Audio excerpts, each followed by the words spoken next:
This week on the County Line, we travel to the Lawrence County chapter of the Red Cross and learn about the services offered in the area. Also this week, we learn all about the solar panels installed on the Westminster campus. All this and more coming up on tonight's edition of the County Line. The County Line starts now.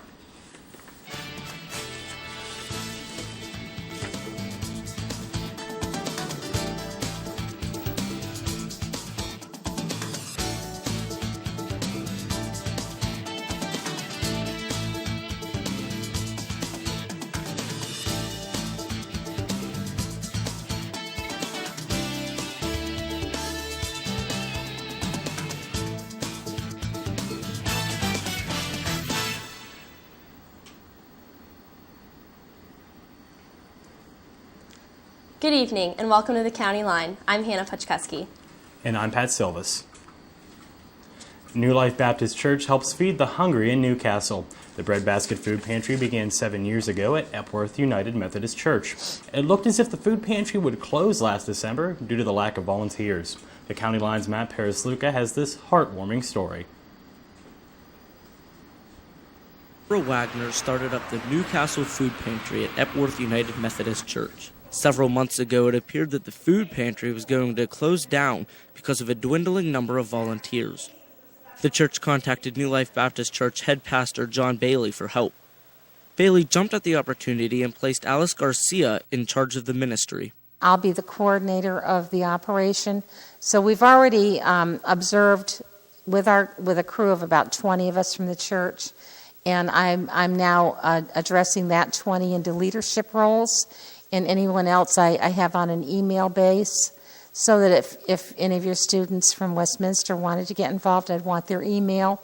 And then they'd be always up to date, because I like to run everything get some of the technology we have available into place. Garcia plans to run things very similar to how Wagner ran the food pantry. However, small changes will be made. Under Wagner, the food pantry was open 3 times a month, but Garcia is switching to once a month. Going to a one-day event means that we'll have the senior people 60 and over coming in on Saturday at 8:30. Instead of them getting out of their cars and coming into the church, we're going to bag everything. That's why we need helpers. We're going to bag their food. They'll all get the same thing every week, so there won't be any competition on what you get. And we're going to carry it right up and put it right in their cars. And that way none of these older people that are on walkers, canes, crutches, whatever, aren't going to have to be walking around there. Garcia says the mission of the food pantry is to give so much more than just food to the people who walk through the church doors. We just want them to know that we love them, that this is not just a food bank, it's a ministry to their need. And people in our community are suffering, and they don't need to if we're there. The food pantry will open from 8 in the morning until 12:30 on the third Saturday of every month. For the County Line, I'm Matt Paris-Luca. Eastside Breadbasket encourages volunteers to come help the third Saturday of every month. Volunteers will greet, bag, and carry items. If interested, please arrive at Epworth United Methodist Church by 8 a.m. 130 years ago, Clara Barton founded the American Red Cross. Lawrence County's local chapter is located in downtown Newcastle. The County Line's Angela Tucker met up with the service coordinator, Jody Hawes, to learn about what the Red Cross does for our area. For most people, the American Red Cross is only thought of during a disaster or blood drive. Most do not realize the organization does more for their communities. Lawrence County's service coordinator, Jody Hawes, says there are several important areas of need. We service our clients who are victims of disasters, and that's critically important at that time, but we want to emphasize preparedness, because if you can prepare people before disasters, you can prevent a lot through giving people knowledge. This preparedness comes from Red Cross classes in CPR, first aid, and fire safety. The American Red Cross also provides services to the military.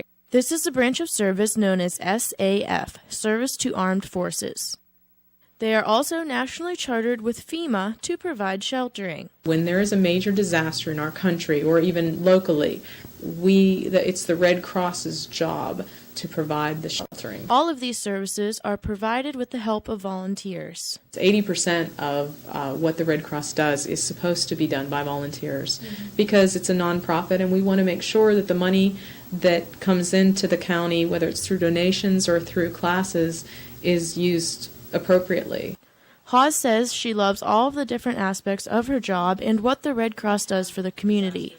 I have a real desire to serve in the humanitarian area. I served overseas for a couple years in Eastern Europe, and it's dear to my heart to be able to serve people, and so to be able to be in my own local community serving is really something that's special to me.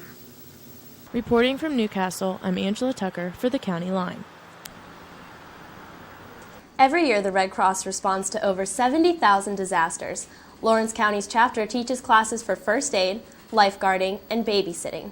To receive training, contact the Newcastle Red Cross at 724-652-7724. Coming up next, we take a look at the new solar panels on campus. Stay tuned for County Line is on the way. 1852 as one of the nation's earliest coeducational colleges. Our timeless mission of developing individuals intellectually, spiritually, and socially has helped Westminster become one of the country's top liberal arts colleges. Experience tradition the Westminster way. The liberal arts work at Westminster College. Westminster graduates have a 96% placement rate. They have developed the skills needed to succeed in any field. That's what makes the liberal arts so powerful and flexible. Experience success the Westminster way. Remember, if there's ever an emergency, we meet here at the bottom of the driveway. And I'll get the emergency disaster kit out of the kitchen. Once we're all together, then we'll decide what to do. But what about Fido? What about Fido? The Lawrence County Humane Society reminds you to include your pets in your disaster planning. Make sure that your pets have identification tags that include your phone number. To find out more about how to protect your pets in a disaster, contact the Lawrence County Humane Society. Whether it's leaving the TV on when we sleep or the phantom power used when a cell phone charger is left plugged in, we are all wasting energy. Going green has become a nationwide movement. Here at Westminster College, the campus field station has been looking to the sunny skies for a little help. The County Line's Ashley Durham shows us how 11 solar panels have changed the way we power up. It's power, giving us that perfect tan during the summer or simply lighting up the sky on a cloudy day. But what about using that power for, well, power?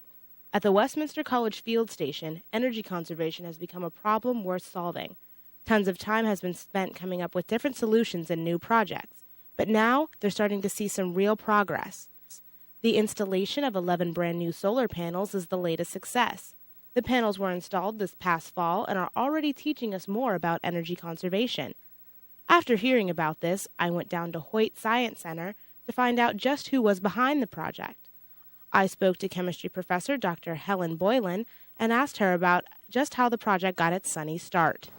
Well, what happened was Clarence Harms, Dr. Harms, found a source of money, and that money had to be used toward some educational aspects related to alternative energy. And so a group of us met and we talked about some different ideas, and what it came down to was we decided we were going to put solar panels on the roof out there at the field station.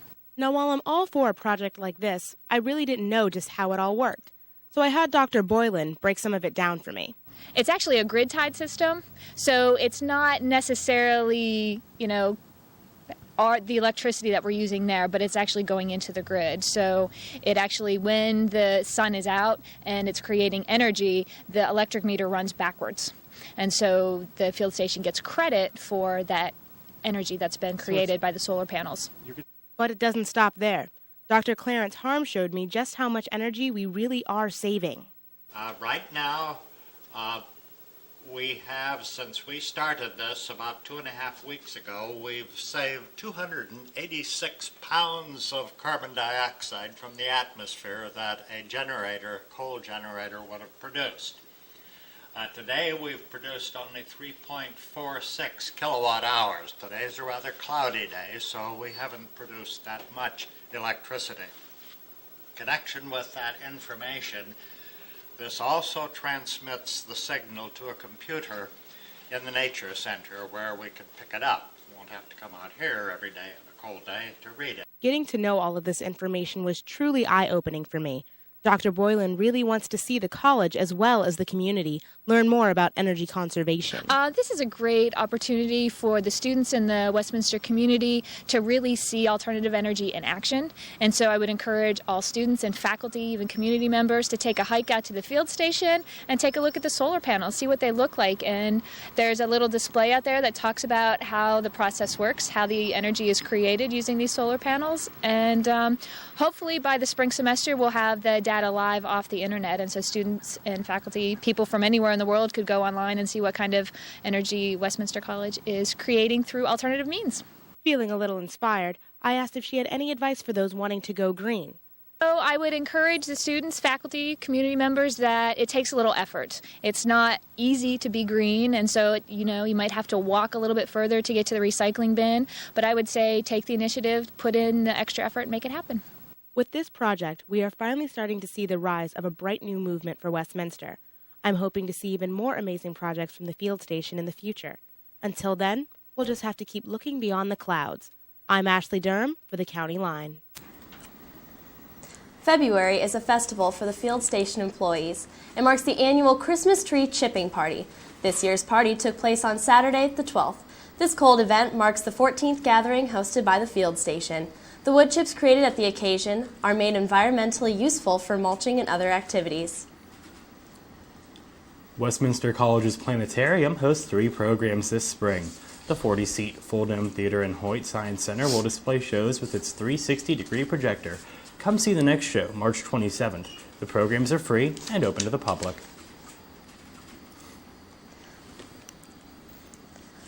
Up next, we take you inside the world of local athletics and Titantown sports. Mike Hazlett and Liam Hafferty have all your scores, stats, and stories. Stick around, more County Line is on the way. My bad, sorry.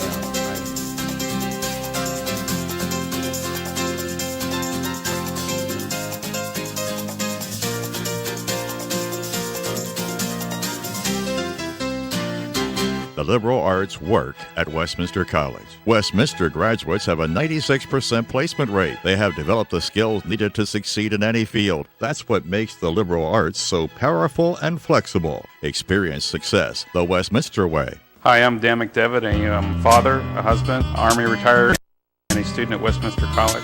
It was nice finding a college so close to home with high academics, was going to put me in the job market right after graduation. If I was to tell another adult student why to come to Westminster, I'd tell them for the academics, the one-on-one personalization they'll get with their instructor, the small classroom experience. I know with this college degree, it's going to open a lot of doors for me. My kids are supportive of me going back to college. When I get good grades, they're all happy. They're like, way to go, Dad.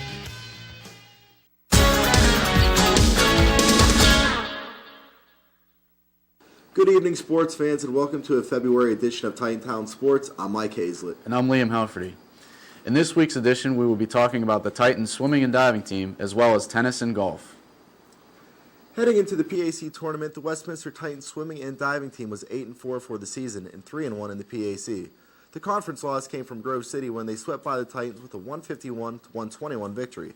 However, the Titans ended their season on a strong note, defeating Mount Union 155-117. At the meet, on the men's side, Mike Behringer led with 4 event wins, including the 200-yard backstroke. On the women's side, Caitlin Layberger carried the Titans, winning 4 events, including the 200 freestyle. Courtney Hurt also did well, breaking 2 Westminster records in the 100 and 200-yard breaststroke. Titantown Sports talks to members of the swimming and diving team about their recent success and what it means to break these records of what is a very strong Westminster program.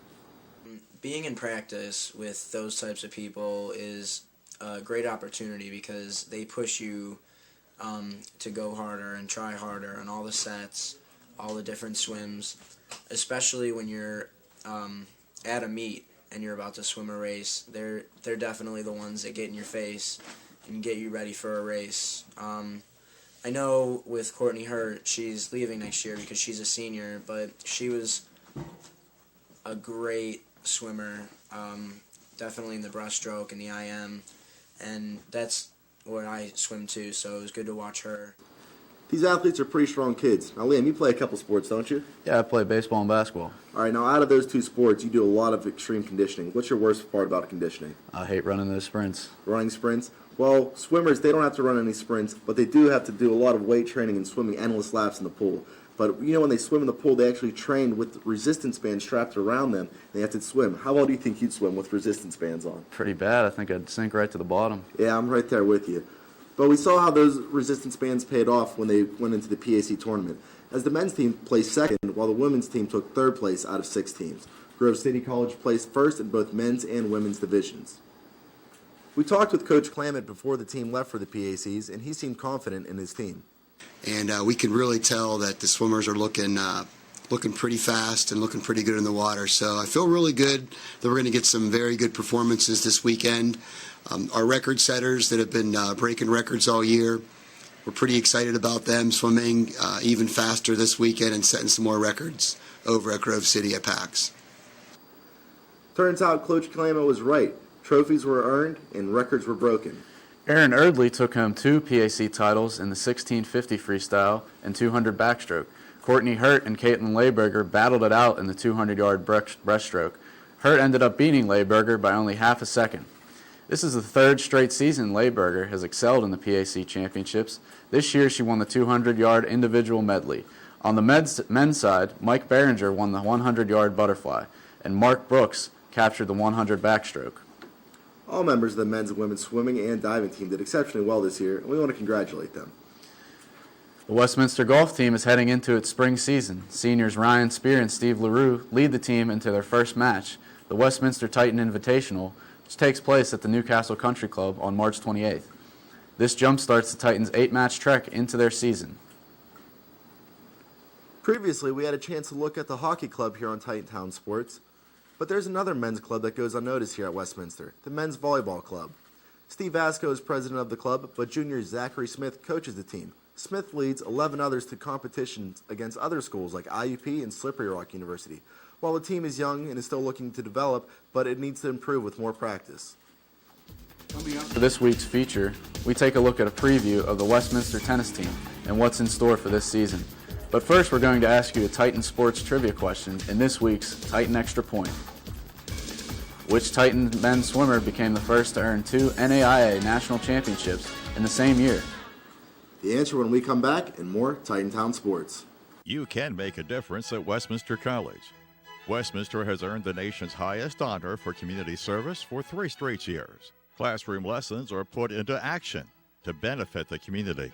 Experience service the Westminster way.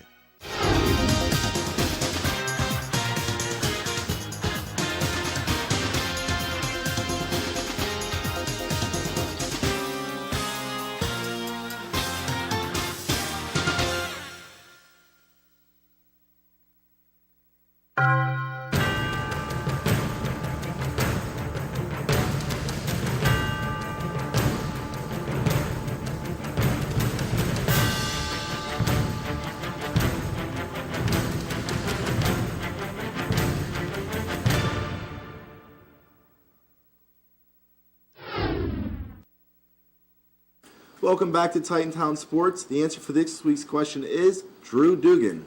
In 1994, Dugan captured the national championship in both the 100 and 200 butterfly.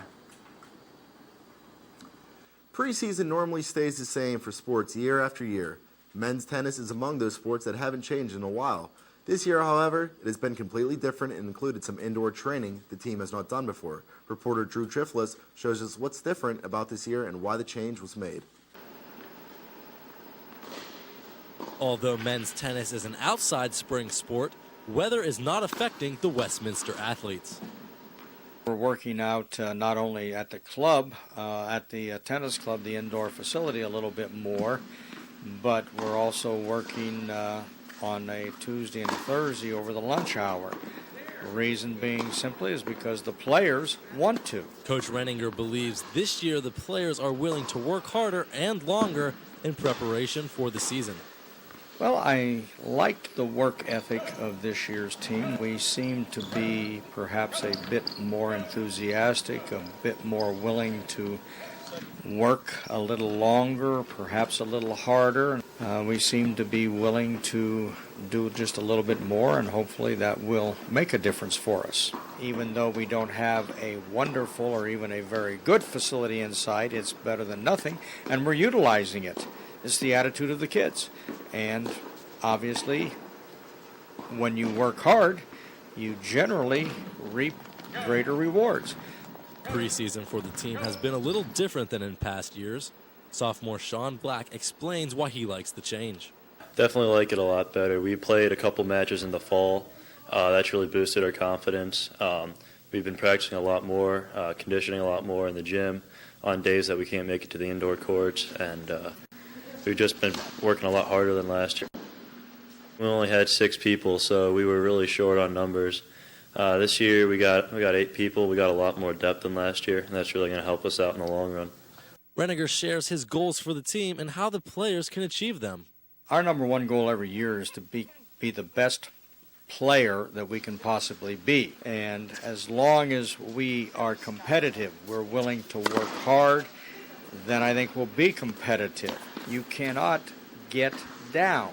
You have to keep moving forward, keep moving forward, keep moving forward. You can't linger on what you didn't just do or what just happened. You've got to concentrate and focus on the next play, the next shot, the next point, the next game. And that's our goal, is to become the best that we can become. He feels that if the hard work continues, the team could place high in the PAC tournament. I think that we could place in the top 2, but again, you have to perform each and every day, and each and every match, each and every game, each and every set, each and every point. You can't retrace things. With all the extra work the players are putting in this season, they are excited for it to pay off. It looks like it's going to be a good season. I'm Drew Trifolis reporting for the County Line. Tennis looks like a pretty hard sport on the legs, Liam, bouncing back and forth and cutting in and out of the court. I know, Mike. The only reason I ever watch Anna Kournikova is for that reason. She's a pretty fit girl. That she is. But the Titans tennis team will have a chance to show off their talents in their upcoming spring break trip to Hilton Head to compete under the sun. Speaking of competing, are you ready for your next personal matchup? Against Marshall Capelli? Sure am. I've been practicing late after practice, ready to drain threes on him. All right, and you can see that next week in Titantown Sports as our very own Marshall Capelli takes on Liam, a member of the Titan basketball team, in some one-on-one. That concludes this edition of Titantown Sports. Tune in next week for more local sports. I'm Liam Halferty. And I'm Mike Hazlett. Don't touch that dial. More County Line is up next.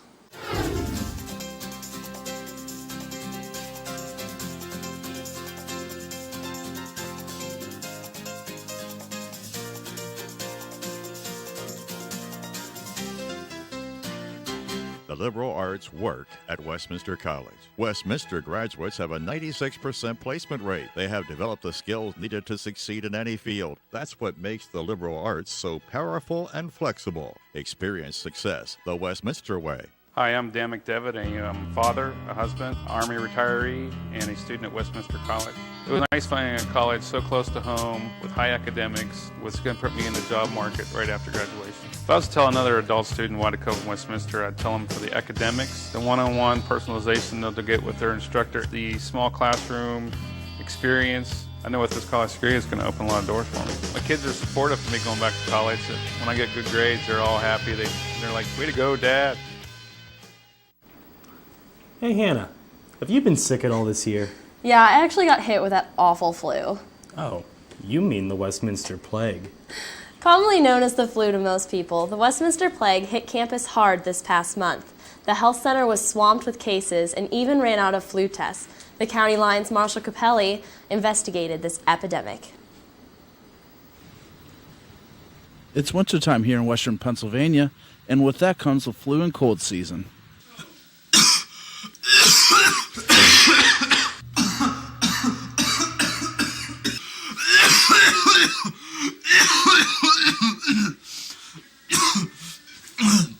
At Westminster, like most college campuses, germs spread quickly, and here the students have termed it the Westminster Plague. Recently, I sat down with Student Health Center Director Judy Duda to shed some light on the epidemic. 3 to 4 weeks ago, we started to see students with traditional seasonal flu in larger numbers than we typically see. It isn't unusual for us to see students with the seasonal flu, the one that you get the flu shot to keep from getting, but only a few. This year, in 1 week, we saw many students with typical seasonal flu, none of whom had had a flu shot. This lasted about a week to a week and a half that we saw large numbers of students with this seasonal flu. By the next week, we began to see students with what people term the stomach flu, which isn't the flu at all, but is gastroenteritis. And we began to see large numbers of students with gastroenteritis. That lasted about a week to 10 days. And since then, we've been seeing what we typically see this time of year, students with colds, throat infections, and bronchitis. So the Westminster Plague is actually a bunch of different germs or viruses. But don't worry, Judy Duda gave me some tips for the campus on how to deal with the plague. Wash their hands, and just really try to keep away from people as much as they can. But again, that's very hard in such close quarters. We also told the people with the seasonal flu to stay away from people for 24 hours after their temperature, until their temperature is normal for 24 hours without any Tylenol or ibuprofen or anything that would reduce their fever. But you really, as the healthy person, you want to stay away from people who are ill. If you hear people coughing or they just look ill, if you just kind of keep your distance and wash your hands a lot. And for the people who are ill, ideally we like them to go home, but that's certainly not always possible, but otherwise to just stay away from people for a while, because people are together inside in the wintertime and it's so easy to pass things from one person to another. So there you have it, from the seasonal flu to gastroenteritis. This flu season is throwing a lot at our student body. So if you're feeling sick, come on down to the Student Health Center and they'll be more than happy to take care of you. I'm Marshall Capelli, reporting for the County Line. If you're feeling ill and need to visit the on-campus health center, its hours are Monday through Friday, 7:30 to 3:30. Physician hours are posted on the Westminster website. To make an appointment, call 724-946-7927. Disney's Alice in Wonderland Jr. is coming to the Newcastle Playhouse next month. This family musical premieres March 4th through the 13th. Tickets start at $10. For box office information, call 724-654-3437. Valance annual preseason trout stalking takes place on March 5th. Come see 15,000 trout enter Neshannock Creek at 12 p.m. The stalking is hosted by the PA Fish Commission. While in Valant, also check out the all-day pancake and sausage fest at the VFD. Want to test your physical and mental endurance in a race through Lawrence County? Take part in Lark's Amazing Race this May. Teams of 2 will begin the race at Cascade Park and travel to secret locations in Lawrence County. The first team to complete all of the challenges at these locations wins the race. The events are not affiliated with CBS's The Amazing Race. Contact Katie Wise at 724-657-2001 for more information. That's the news for tonight's edition of the County Line. Be sure to check WCN247.com for all your local campus and community updates. And we hope to see you next week for another edition of the County Line, as well as all the latest sports action in Titantown sports. Good night. Good night.